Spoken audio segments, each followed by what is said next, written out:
Kingston doctor takes the province to court. Details of how a big effort to vaccinate during the pandemic has led to a billing conundrum and a legal battle.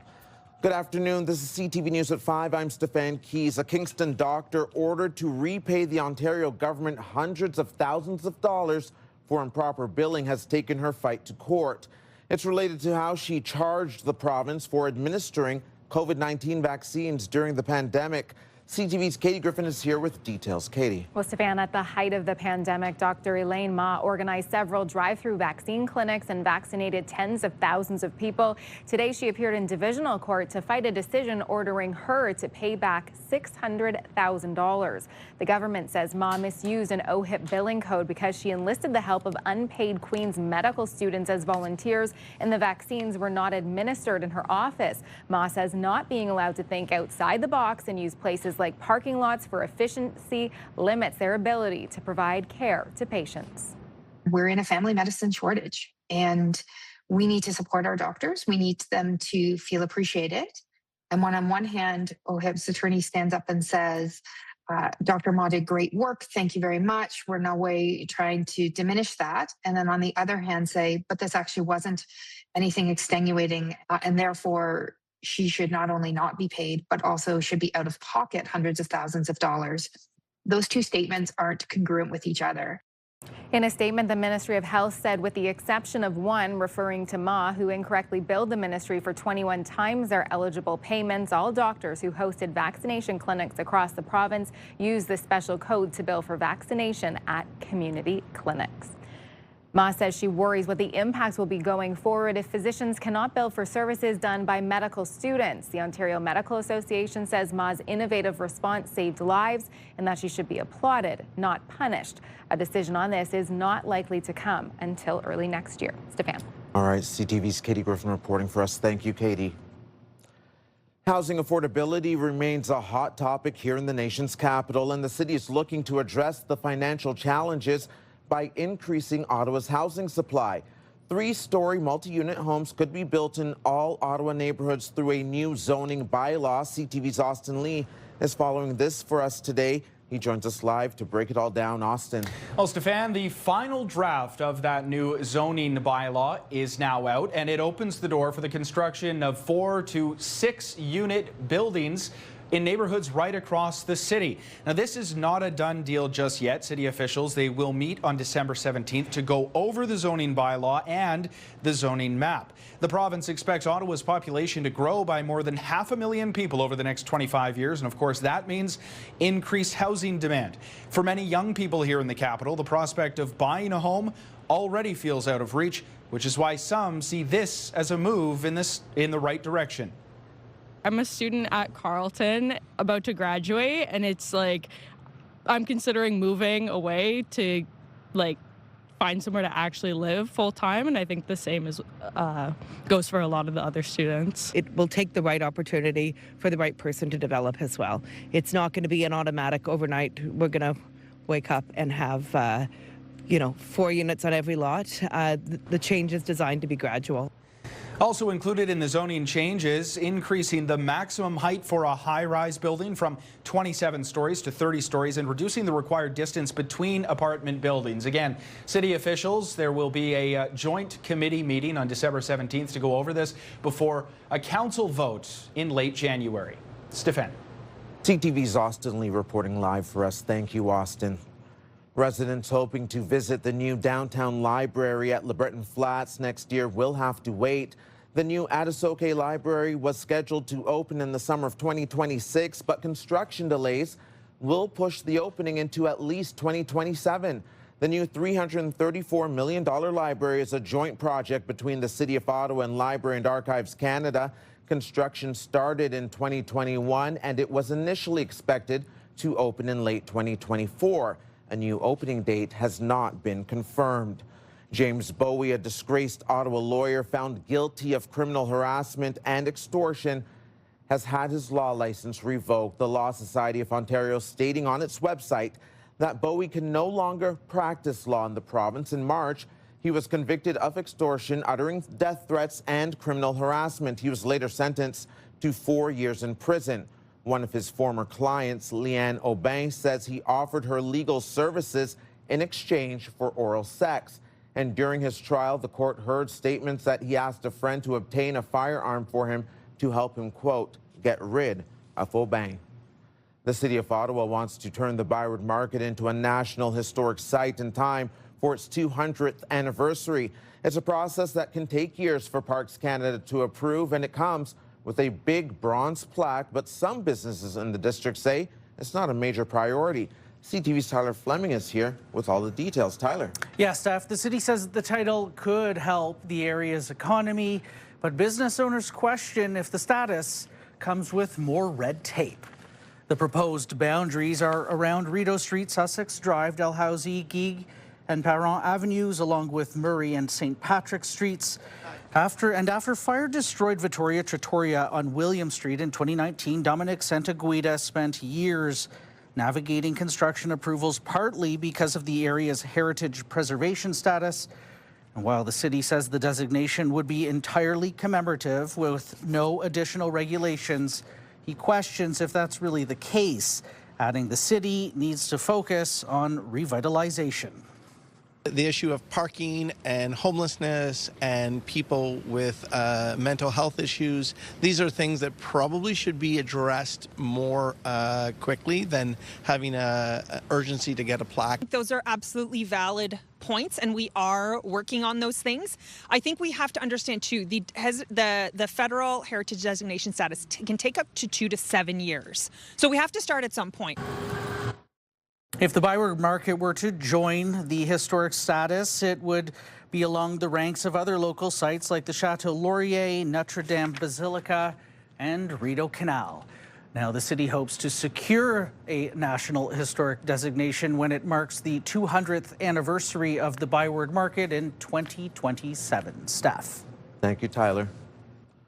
After Black Friday and Cyber Monday comes Giving Tuesday, a day to turn savings into support for local charities. And this year, many say the need is growing as their resources shrink. The demand in our city is ever growing, not just at our clubhouses, but overall. BGC Ottawa says fundraising is critical to keep its programs and doors open. The organization shut down a location a couple years ago and has reduced services citywide by 26%. Other nonprofits like Daybreak Housing hopes today's giving will help them purchase a 7th home for people transitioning out of homelessness, while Kind Space, serving the LGBTQ2S+ community, needs $5,000 by month's end to help keep its drop-in service open. We've seen a significant increase, about a 7% increase for this year already. So anything that people donate actually makes like a real tangible difference to us being able to function properly without interruption, especially in the coming new year. At BGC Ottawa, donations are being matched up to $30,000, doubling the impact on a day that reminds us it's better to give than receive. Coming up on CTV News at 5, why the Ontario Lottery and Gaming Corporation is issuing a warning about who should not be receiving lottery tickets as stocking stuffers. And our Jackie Perez is out experiencing the magic of Christmas tonight. Jackie. Well, that's right, Stefan. We are at 1D Studio, and maybe even just a month ago, we were out here for their Halloween haunt, but it has transformed into this wonderful, magical Christmas delight. So we'll have those details in a bit. But while the Christmas spirit is warm and alive here, it's very chilly outside right now. We were expecting some flurries, but most of the system was moving just south of us over Lake Ontario. So not much in terms of flurries, but right now the cold temperatures is what's getting us. -8 here in the capital, -5 in Brockville and Cornwall, -3 around Kingston, and the partly cloudy skies are moving in. We'll likely have these conditions as we get into the overnight hours, where temperatures will dip to -12, and it'll feel more like -15 when you factor in the wind chill. Tomorrow, though, the chance of flurries, best chance of that will be happening in the afternoon, with a daytime high about the freezing mark. These details and much more in just a bit. Stefan. Thank you, Jackie. Here's what you need to know. Celebrate the holidays at City Hall this weekend at the Mayor's annual Christmas celebration. It's happening this Saturday. You can visit with Santa and Mrs. Claus, roast marshmallows, skate on the Rink of Dreams, and lots more. The celebration is on from 3 until 6 p.m. A live check on traffic right now. Major delays backing up on the 417 westbound between Parkdale and Greenbank, about 35 minutes, bumper to bumper. The Bell Media building is lit up bigger and brighter this year thanks to our friends at Christmas Decor from Nutrilon. We're taking a closer look now to a story we told you about earlier in the show. The City of Ottawa wants to turn the ByWard Market into a national historic site, but there is mixed reaction to the idea and what it would mean for the area. Today's radio question of the day is asking, should the ByWard Market be designated as a national historic site? I suppose a National Historical Site designation wouldn't be a bad thing for the city. I don't even know if we need to go that far, but I did like what this one woman had to say on Patricia's show earlier today about just having more historical, factual stuff like monuments and that kind of thing, or plaques, kind of giving some of the history of the ByWard Market and some of the people who some of the streets are named after. Chrissy Cameron is here with more. And Chrissy, what else are people saying about this? Because people have conflicted feelings about the market. Yeah, these definitely, right? Because on the one hand, it is a tourist hotspot. On the other hand, you know, real people live and work down here. So there are concerns about crime, there are concerns about traffic, garbage, all the usual stuff. I think most people are on board with this. They see the rich history and the cultural significance of the ByWard Market. They just want to make sure that those other details, and they are pretty big details, are not being overlooked. This is, let's be honest, a plaque. And that's a great thing, but we also need to look at the other problems that are afoot in the market. Certainly, because a lot of people feel as though the market's not living up to its reputation or what it should be. Absolutely, and I heard both sides of this today. We're seeing that Christmas tree that's down in the ByWard Market right now. People are excited about investments in the market because they are proud of what we have to offer. But one thing that people were really talking about is making sure that by 2027, that's the 200th birthday of the ByWard Market, that we've seen some progress. I heard some skepticism despite the unveiling of that satellite police station, or the police presence in the ByWard Market, or the Reno Center, which is technically not the ByWard Market, but it's just adjacent, that any meaningful improvement has occurred in terms of safety and security. Right. Thank you, Christy. You can join the conversation and leave a comment through the Talkback feature on the iHeartRadio app. You can listen live to Christy Cameron on News Talk 580 CFRA weekdays from 2 to 6. Only goal allowed on the power play. Coming up on CTV News at 5, the Ottawa Charge getting set to play their final home game before Christmas, while honoring their head coach as she begins breast cancer treatment. Stay with us. 'Tis the season to lend a helping hand, Ottawa. Join us for the CTV Your Morning Ottawa Food Drive on Friday, December 12th. We're teaming up with the Ottawa Food Bank to help our neighbors this holiday season. Drop off your non-perishable food items at 87 George Street or make a monetary donation, allowing the Ottawa Food Bank to buy what's needed most when it's needed. CTV Your Morning Ottawa Food Drive, December 12th, proudly sponsored by Doyle Saluski.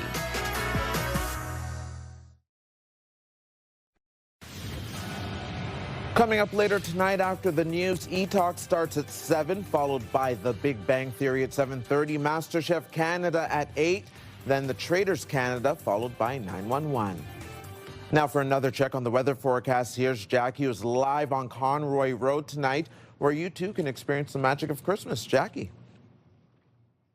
Yes, Stefan, opening weekend will be starting on Friday. So right now the crew is getting ready for the last minute additions. We've been able to take a quick tour, and that'll be what we will do for the 6 o'clock hour. So stick around. But we are kind of glad that everything is indoors because it is quite brisk out there right now. Here's a live look through our Centennial Glass Sky Cam showcasing Parliament Hill, where it's -8 degrees. But when you factor in the wind chill, it's about -14. And to give you an idea, we are well below seasonal temperatures. Typically overnight lows are around -5, but it's going to be much chillier than this. So around midnight, temperatures are going to be about -11 degrees, few clouds in the sky. And when you head out the door tomorrow morning, the wind chill will remain about -14. The greatest chance for flurries will be in the afternoon around 3 o'clock. And keep in mind that the wind gusts are going to be pretty strong, up to 40 kilometers per hour. Now taking a look at our fronts in the valley, partly cloudy, -11 overnight, getting to a daytime high around the freezing mark. The chance of flurries also strong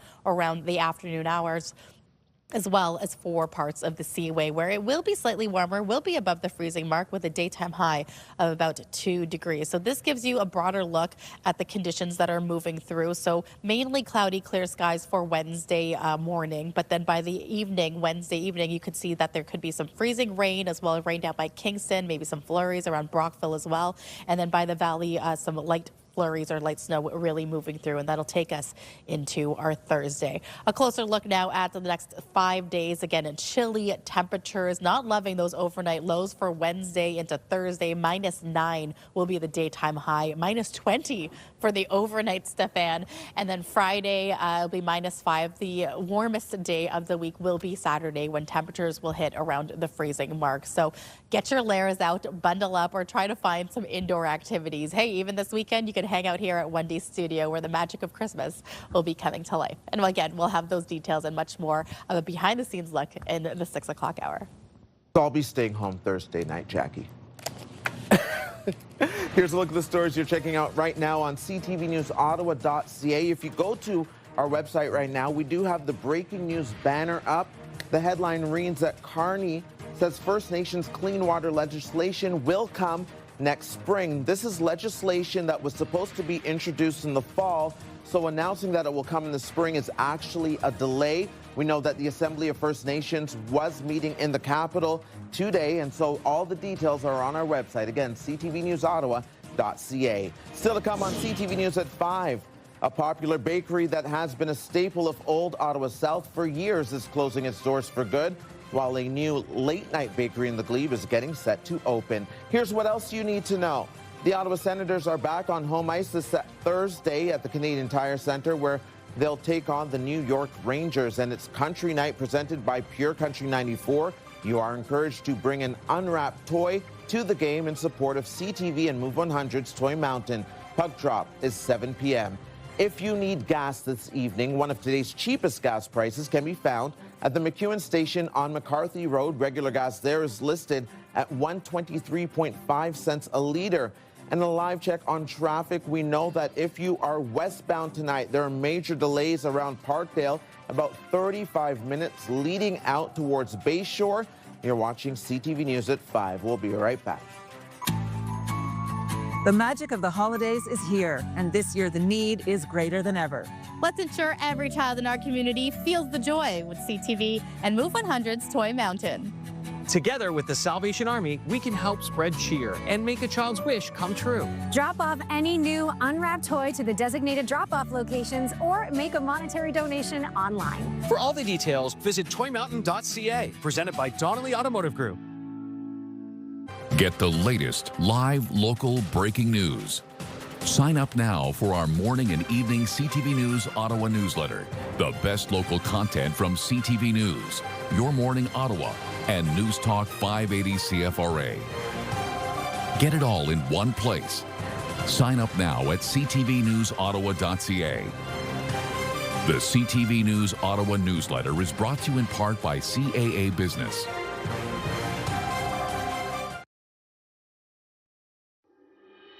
Here's a live look through our Centennial Glass Sky Cam. Temperature right now, -8, -14 once you factor in that wind chill. Time now for a look ahead to CTV News at 6. Here's Patricia Bull. Thanks, Steph. Here's what we're working on for 6 o'clock. We're in a family medicine shortage, and we need to support our doctors. We need them to feel appreciated. A Kingston doctor has her day in court. She's fighting back after being ordered to repay the Ontario government hundreds of thousands of dollars relating to COVID-19 vaccines. Ontario's Auditor General says the province is falling short when it comes to its efforts to connect residents with primary care. We'll take a closer look at the findings from the AG's annual report released just today. Anything that people donate actually makes like a real tangible difference to us being able to function properly without interruption. On this Giving Tuesday, many local charities are hoping to see the impact of donations, a boost to their bottom line as they work to make a positive difference in the capital. We'll profile a few of them and a live interview in studio as well. All of that and more coming up tonight on CTV News at 6. That's right after the early edition of CTV National News with Sandy Ronaldo at 5:30. Steph. Thank you, Patricia. Now the final 5 other stories we're following today. The Ottawa Charge will show their support for head coach Carla McLeod tonight. Only goal allowed on the power play. McLeod recently shared that she would be stepping back to start treatment for breast cancer. Charged players and staff will be wearing pink ribbons for their walk-ins in support of McLeod. She is temporarily stepping away from her coaching role as she undergoes treatment. The Charged play Minnesota tonight at TD Place. Puck drop is 7 p.m. Out comes Carl. One pass over. It's Sanderson. He scores! Jake Sanderson ties it at 1. The Sens will be looking for a win in the final game of their extended road trip tonight, especially after a disappointing 6-1 loss against the Dallas Stars on Sunday. The Sens are in Montreal tonight, facing off against the Habs. Puck drop is 7 p.m. The Sens are back at home Thursday night, hosting the Rangers. Go Sens, go. A popular bakery in Old Ottawa South will be closing its doors at the end of the month. In a social media post, the owners of Life of Pie announced its last day will be on December 28th. They did not say why they're closing the longtime bakery and cafe on Bank Street. The owners thanked patrons for their support over the last 18 years. Meanwhile, a late-night bakery is opening a few blocks away on Bank Street near 5th Avenue.